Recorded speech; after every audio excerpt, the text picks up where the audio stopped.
سفر شدی در مقابل آمریکا.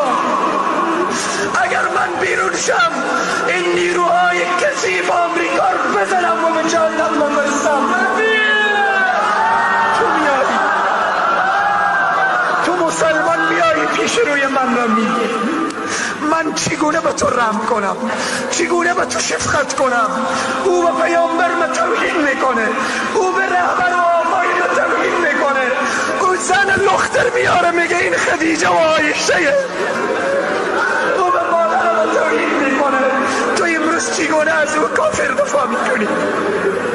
رئیس جمهور بس از خدا بترس، وزیر از خدا بترس، کابینه از خدا بترس، والی و کماندان از خدا بترسید، از خدا بترسید، جواب دندان شکن بدهید.